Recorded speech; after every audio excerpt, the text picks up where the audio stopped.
Algae as feed supplement.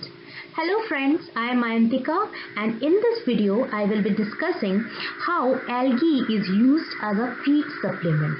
What are the various algae that are used as food supplement? What are the other type of feed supplements that are used generally, and how the entire thing is done, how the algae is cultivated, and what are the advantages of using an algal feed, both advantage to the animal as well as to us. And I will conclude with the limitations that we face while using this algae as a feed supplement, and how we can overcome it. So with this, let's start the video. Now, algae as a feed supplement, it is not a very new concept. It has been used traditionally by the Scandinavian countries and as well as the people of the East and Southeast Asia. They used to harvest the seaweeds or the algae, marine algae, and they used to store it even to be used during the cold months. So this use of algae, especially the macroalgae as a feed supplement, is a very traditional and very old technique.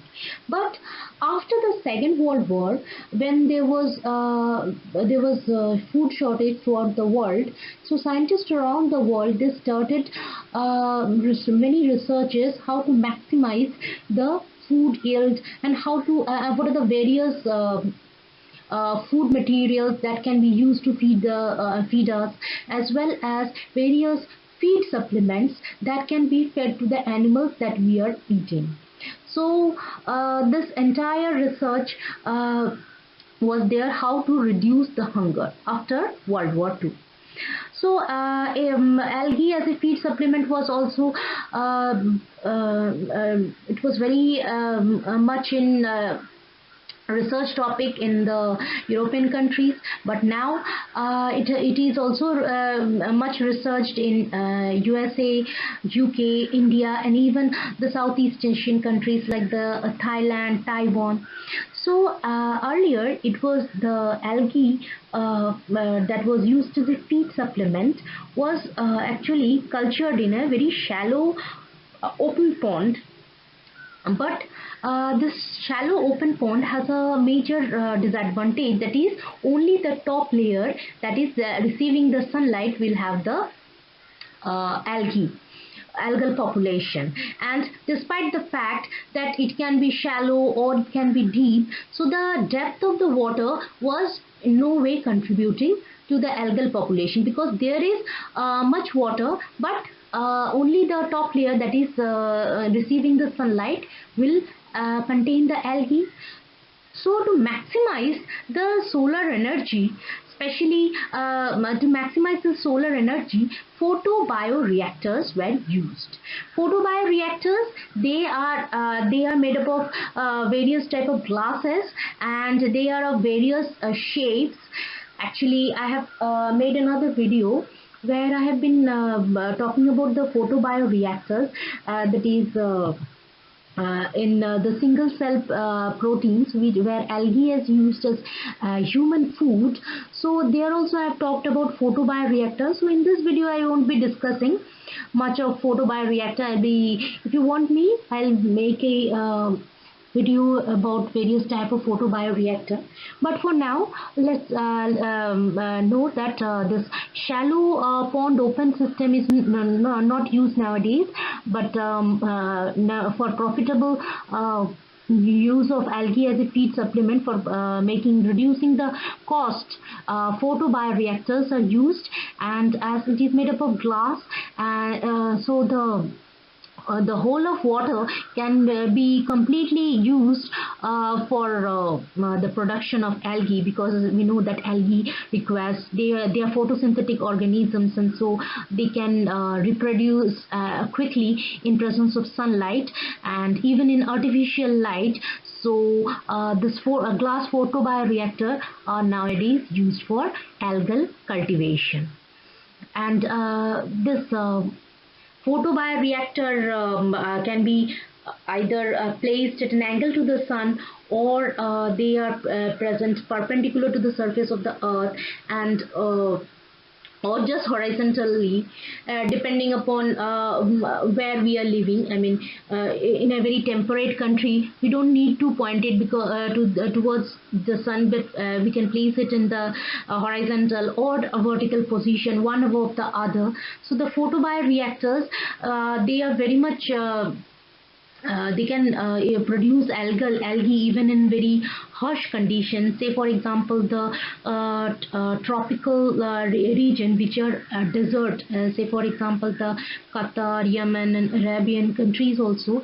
These countries also, they have natural, there is a low amount of water, but despite the fact they have low amount of water, they can also produce this algal culture if they use this photobioreactor, where water, it is not lost to evaporation, and as these countries, they have abundant sunlight, so the growth rate of algae can also be very high. So these countries, this Mediterranean, this Arabian, or the African countries where the sunlight is abundant, algae can be easily grown in the photobioreactor, and due to high sunlight availability, as the growth rate of algae is high also, this business of producing algae as a feed supplement can be very profitable in these countries where there is abundant sunlight. And at the same time, as it is growing in a photobioreactor, it is not utilizing any land that will be either used for cultivation of cereals or food grain for human. So it can be grown in any marginal land. So this is all about basic about the how cultivation of algae for the feed supplement, it is cultivated in photobioreactors. These are the name of algae, both freshwater, marine, and some of these are green algae, as well as some are red algae or brown algae, or even the cyanobacteria, which is the blue-green algae.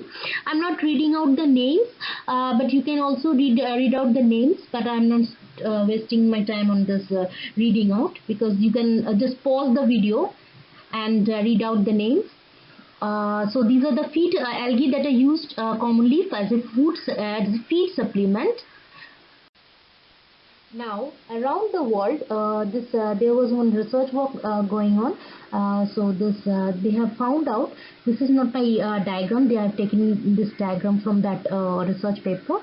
So it was found out that among all other algae species, the Arthrospira, Chlorella and Dunaliella salina, they are the most commonly used algal species that are used as a feed supplement, that is food for animals. Now other feed supplements are also this straw, these that is the dried grass, bran of wheat, oil cake, that is mostly oil cakes of seeds like sesame, and even mustard cakes. Molasses is the waste matter after sugar obtained from the sugarcane. So there is corn, also soybean and other legumes, green grasses and silage. Silage are actually grasses that are grasses and fodder that are kept in stored form. So these are not fresh grasses, but they are kept in a stored form. So these are basically the feed ingredients. One thing we noticed, that all other feed ingredients, whether straw, bran, sesame, molasses, corn, soybean and other legume or green grasses, all they are produced in soil. I mean, agricultural land is used for the production of these feed material. And here is the main advantage of using algal feed, because we cannot totally replace all this feed material and replace it with algae. So algae should be used along with these type of feed material. But if we use say 50% of algal feed mixed with other type of feed ingredients, then at least this amount of the total amount of land needed for production of this straw or brown, whatever other feed material, they can be reduced.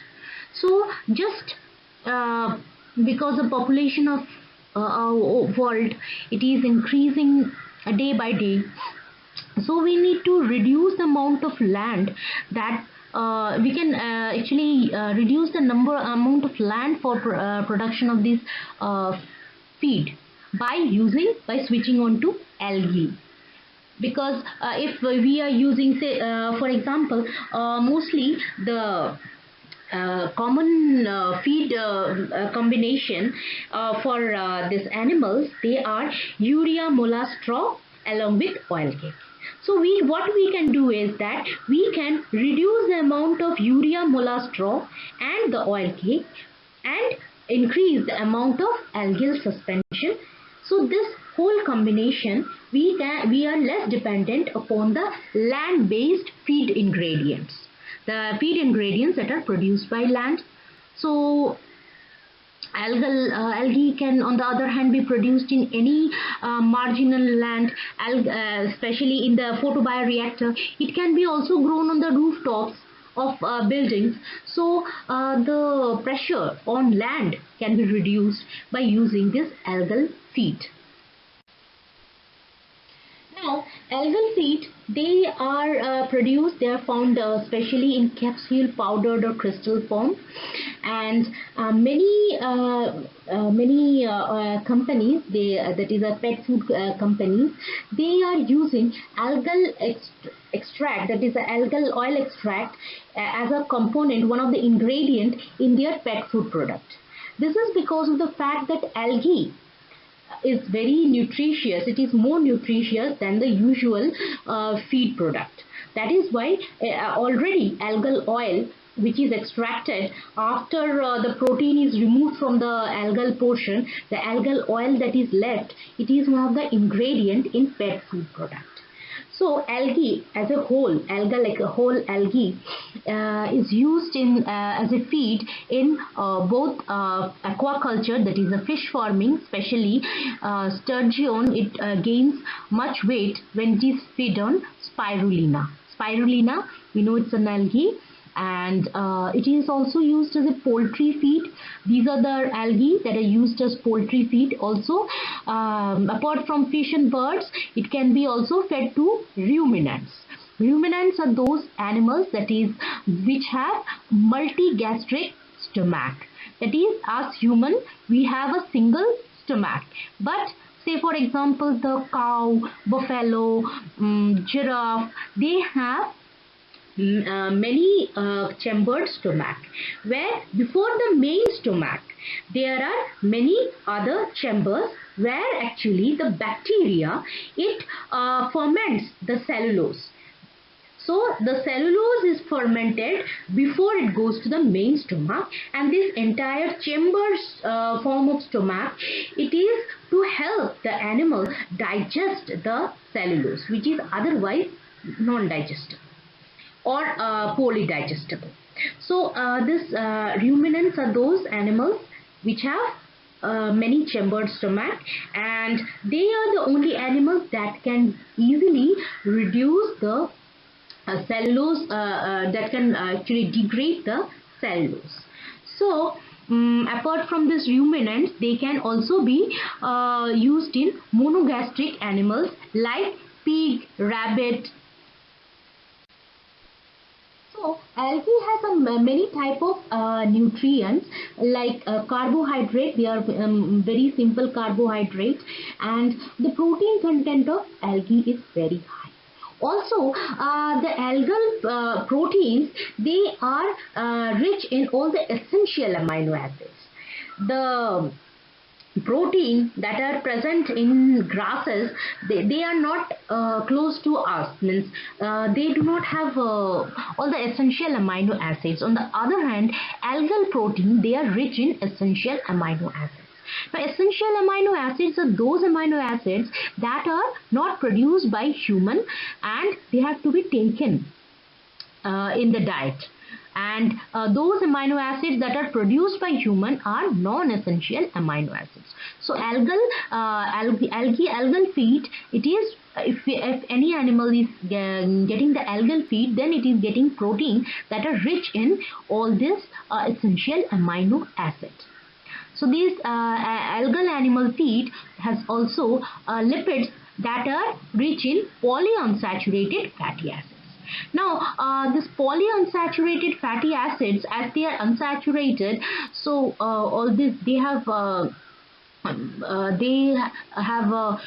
wide range of important functions. Especially, they reduce the cholesterol. That is, they have hypocholesteremic effect. So this is one of the most important point, that because if any animal that is feeding on this PUFA type, that is polyunsaturated fatty acids, then not only it will have it will help in reduce the cholesterol level, it will also reduce all the variety of cardiovascular diseases. It will reduce the risk of all these cardiovascular diseases. Also, this algal feed, it is rich in all the type of minerals and vitamin. Nowadays, due to this COVID situation, we know that vitamins, they are very essential to fight, get an immunity booster, to fight against the immunity. So we can easily, it is very important to use this algal feed for the animals, because if the animals, they have a high immunity, they are not diseased, then only we can get a good healthy food. So apart from this vitamin minerals, they also have this algae. They have a high amount of bioactive compounds, especially carotenoids. We know that there are hundreds of types of carotenoids, and all of them, they have antioxidant property, anti-hypertensive property, and anticoagulative property, anti-tumor, and immune stabilizing property. So this is the most important point, is this bioactive compound. Algae are rich in bioactive compounds, which are also helpful for the, not only for the animals that is feeding on it, but also us human being, which is going to feed on this animal, milk, meat or eggs. So what are the advantages?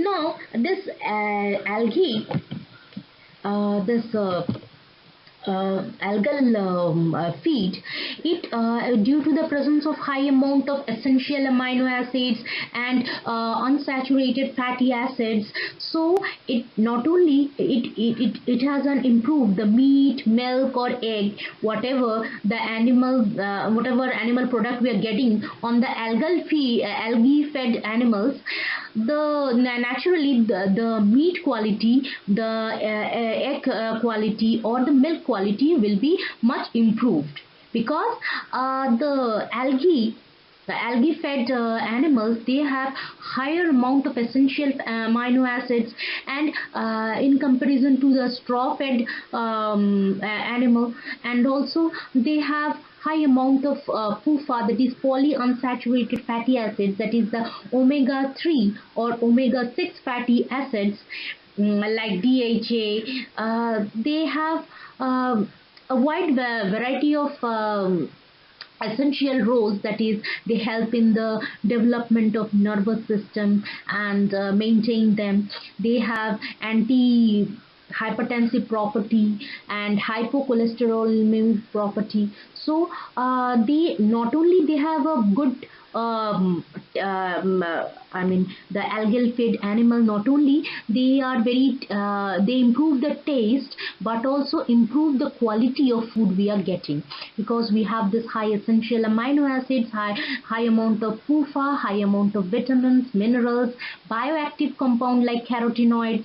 So the first point is that they improve the quality of meat both in case of taste as well as nutrition. Then also it is also better looking. I mean it gives a better look to the animals because we know carotenoid they are mostly used as a food colorant, but this algae they are rich in this carotenoids, so the overall look of the meat and especially the yolk of egg they improves. I mean the from light yellow to orange or reddish yellow colored yolk, and the deep colored of meat also, they improve the color, quality as well as the nutritional value of the animal product. Also, the algal feed fed organism, they have a higher growth rate. Now, if they have a higher growth rate, that is, they have great, they on a very short period of time they gain weight. So this is because of the fact that this algal use of algal feed along with the usual brawn or straw feed, it improves the digestibility of the fiber. So as the fiber, the cellulose part or other fiber part, they are improved. The digestion of these are improved. So as the digestion as a whole it is improved, so naturally the growth rate will improve. Also along with the weight of the organism, also the weight of the egg, the shell thickness of the egg, it increases. So also the protein content also increases, the fat content. Then another thing is that this is also very environment friendly, because any bovine animals, a cow or buffalo that is fed on the grass or dry or fresh grass, it belches out a lot of methane. But if at the very early stage of growth, if they are fed with the grass along with the algal feed, algal extract, then due to increasing of digestive property, lesser amount of methane is belched out. So this is also very environment friendly aspect of using algal feed along with the normal feed. And also it is very cost effective, because as it is grown on the photobioreactors on any space that can have sunlight, so it can grow anywhere, and we don't need the agricultural land. Agricultural land is left for cultivation of the food crops, not the feed crops. So this is also very cost effective and also environment friendly. Next is that not only we use animal for food, we use it for as a pet, or also for other products like the coat or the wool that we use. So this feeding of the animal with algal extract along with the usual feed can improve the texture of the skin or coat or wool. So apart from that also, I was discussing that the fiber digestibility, it is increased by this I have been discussing in the earlier slide. So it as it increases the digestibility, the growth rate increases, and there is much at greater pace at which the animal gains weight. And also the weight is just not that the animal weight is has all the essential amino acids. Actually the weight gain is a high quality food matter, because it has all the essential amino acids, all the unsaturated PUFA, that is omega 6 and omega 3, which is again very essential. And also we are getting all these things, and these feed is actually free from usual pesticide or metal contaminant, because it is growing in water. We don't need any pesticide, or we don't need contaminants, metal contaminants, especially the heavy metals. And also it is very cost effective, because nowadays the research work is going on, and especially chlorella, it can be grown in wastewater also. So this algal feed, it is grown in wastewater, or without demanding the agricultural land, and it can grow anywhere in the sunlight, and it has so nutritional advantages. So these are the advantages of having of using algal feed along with the normal feed material. But what are the improvements that we can get on the animal health, that is feeding on this algae? So as we know that they have a lot of bioactive compounds, the carotenoids and the PUFAs, so they will be gradually a good immunity in the animal that is feeding on it. Also there will be improvement in the metabolism of lipid as well as the carbohydrates, that is the fiber content. And this using of this algal feed also improves the gut bacteria, that is the lactobacillus. It was found that the acidic polysaccharide that is present in the cell wall of the algae, they improve the gut bacteria population in the animal's stomach. So as it helps in growth of the probiotic bacteria, so there will be improvement in the gut function. And if there is improvement in the digestive system, naturally there will be healthy animals, more healthy animals, more more strong animals that are have a high immunity level, and they will have they are feeding on PUFAs, that is they have this cholesterol lowering effect on the animal also. So these are the improvement, and now we are going to discuss about the limitations. So we know that this monogastric animals have a problem with digesting the cellulosic part, but we know that even the algae, they have a cell wall that is also made up of cellulose. So this this part of digesting of cellulose, they can be made good by if we fortify the algal feeds or any other animal feed with enzymes that can easily digest the cellulose. So this limitation of cellulose digestion can be improved by using this carbohydrate active enzyme, that is the CSZ enzyme. And this CSZ enzymes are fortified in the algal feed nowadays to improve or to overcome these limitations. Also as we are using algal feed, there will be reduction in the methane production by the bovine, so this will also be very environment friendly. Also for us also, this PUFA which is very good for us, in milk, it is very susceptible to oxidation. So this oxidation, because PUFA, they are unsaturated, so they are very susceptible to oxidation. But this oxidation stability can be obtained by using antioxidants, like for example this vitamin tocopherol and the carotenoids.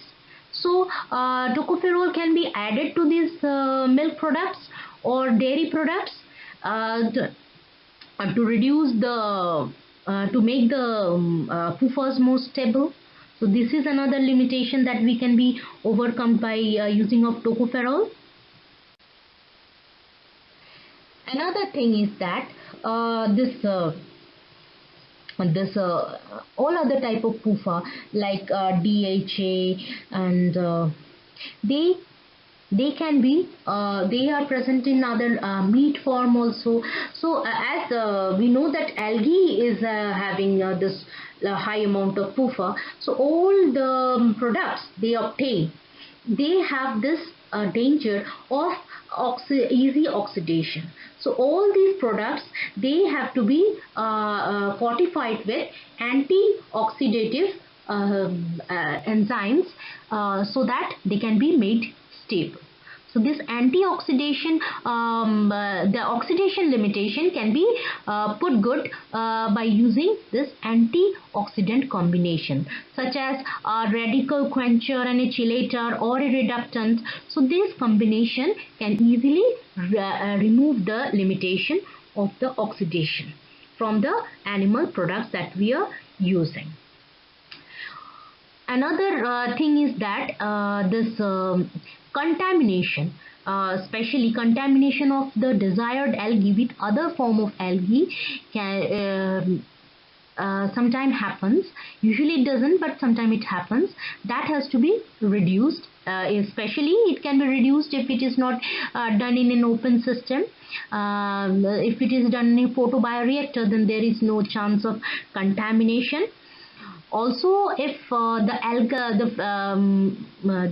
production of algal feed, if it is done on a very large scale, then only it will become very cost effective, because now it is in a still research stage, and so if we are using it on a large scale, then only it becomes very profitable, otherwise it is not. With this I come to the end of this video. I will be making more videos on this algae as in human food, algae and algal oil and other such topics. In case I have missed any point in this video, you can also write it in the comment section, and I will be making another detailed video on that also. And you are also free to make comments that will help me to improve. So write it in the comment section. Thank you.